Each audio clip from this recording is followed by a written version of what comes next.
ये स्कूल की स्थिति कम से कम जो है 10-15 साल से है इस तरह का जो जर्जर स्थिति हो गया है। और हम लोग जो है विभाग को लिख के भी दिए, लेकिन अभी तक तो कुछ पे कुछ कार्रवाई नहीं हुई। छत लगभग कोरोना से पहले ही गिर गई छत उसकी। और उसमें पहले मध्याह्न भोजन का सामग्री रखा जाता था, अब क्लासरूम में मध्याह्न भोजन का सामग्री रखा जाता है, उसमें अब रखने लायक नहीं बचा है।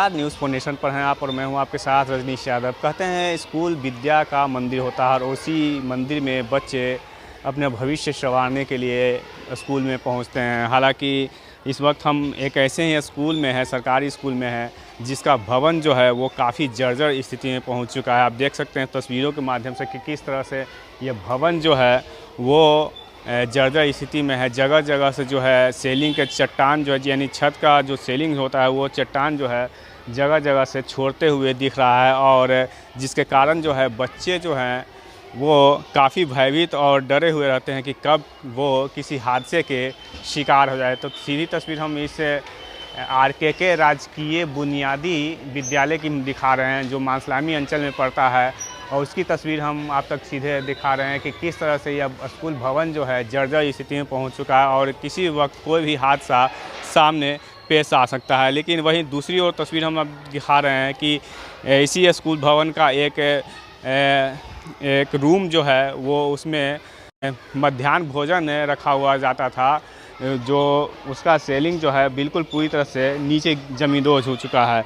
तो आप देख सकते हैं कि किस तरह से स्कूल भवन जो है किस तरह जर्जर स्थिति में पहुंच चुकी है।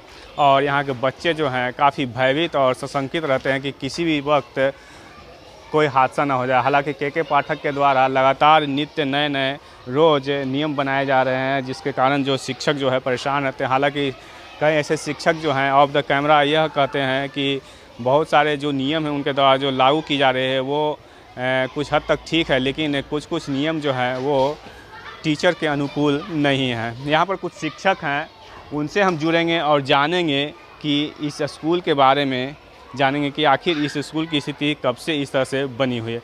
जी आप बताइए कि इस स्कूल की स्थिति कब से इस तरह से बनी हुई है? ये स्कूल की स्थिति कम से कम जो है 10-15 साल से है इस तरह का जो जर्जर स्थिति हो गया है।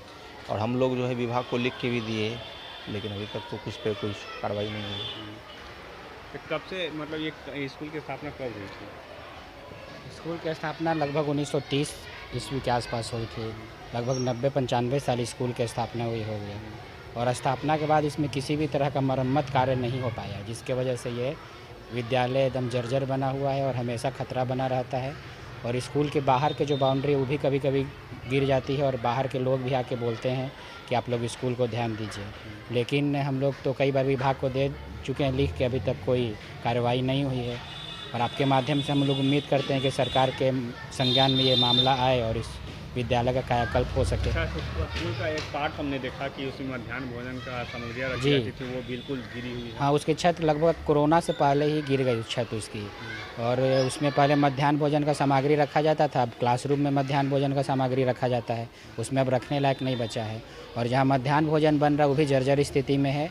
आज न कल वो भी जो भवन का हिस्सा है वो भी कभी ना कभी गिर ही जाएगा। अच्छा, इसकी शिकायत आपने उच्च पदाधिकारी? हाँ, इसकी शिकायत हम लोगों ने जिला में, और जिला से लेके हम लोग RDD कार्यालय में जो भी आते हैं, अब तो डेली इंस्पेक्शन भी होता है प्रतिदिन, उनको भी बताया जाता है कि यहाँ की स्थिति जर्जर बनी हुई है। अच्छा, यहाँ के BO आते होंगे तो उनको अभी कुछ दिन पहले BO सर हम लोग के रिटायर कर गए हैं। अभी तो BO फिलहाल हम लोग के DPO सर हैं प्रभार में, तो वो तो अभी नहीं आते हैं, उनको बहुत सारा अन्य काम रहता है। लेकिन अभी कुछ दिन पहले ही प्रभार में आए हैं। KK पाठक जी, रोज़ दिन आप टीचर्स पर नए नए नियम ला रहे हैं और वहीं स्कूल की स्थिति की हाँ, बात हम लोग का आदरणीय अपर मुख्य सचिव से भी अनुरोध रहेगा कि स्कूल का जो भवन की स्थिति है उस पर भी ध्यान दिया जाए, ताकि हम लोग एक अच्छे माहौल में कार्य कर सकें। अच्छा, ये स्कूल तो देखने में एकदम खंडहर लग रहा है। जी, इस स्कूल देखने में इसका जो पेंटिंग भी नहीं हो पाया, इसके निर्माण के बाद इसमें कोई मरम्मत का काम नहीं हो पाया है, और मरम्मत के लिए इसमें पैसा भी नहीं आता है कि विद्यालय का मरम्मत हो सके। इसलिए इसको मतलब सरकार अपने संज्ञान में ले और इसको कायाकल्प करे इस विद्यालय का। कई ऐसे पिलर्स हैं स्कूल के जिसमें बरगद का पेड़ का जो जड़ है वो समाया हुआ है। जी, ऊपर और छत पूरा, मतलब इसका छत पूरा जर्जर हो चुका है और हमेशा बड़ा बड़ा ये पत्थर और चट्टान के रूप में गिरते रहता है, जो छात्र छात्राओं के बीच हमेशा भय का माहौल रहता है। हम लोग भी कोशिश करते हैं कोई भी गैलरी में नहीं रहे, जहाँ प्रिंसिपल मैम बैठी हुई वहाँ का भी पूरा छत डैमेज है, कभी भी गिरने की स्थिति में है, तो इसको सरकार को ध्यान देना चाहिए।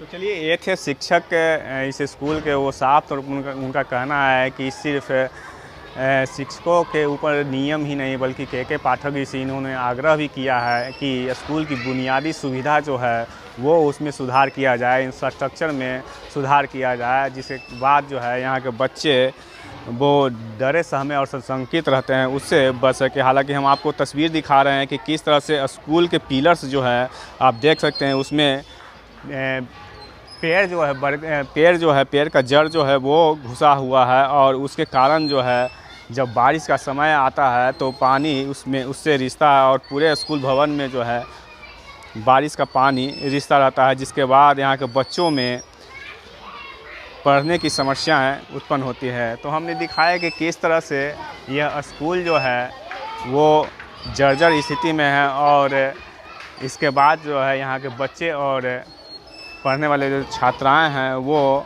यहाँ पर डरे और सहमे संशंकित रहते हैं। तो के पाठक जी, हम आपसे गुजारिश करते हैं कि सिर्फ नए नए नियम शिक्षकों ऊपर नहीं लाएं, अलबत्ता स्कूल के बुनियादी ढांचे और इसके मरम्मत में, इसके जो इंफ्रास्ट्रक्चर है उसमें परिवर्तन लाने की भी कोशिश करें। Rajneesh Yadav, news for nation, Patna city.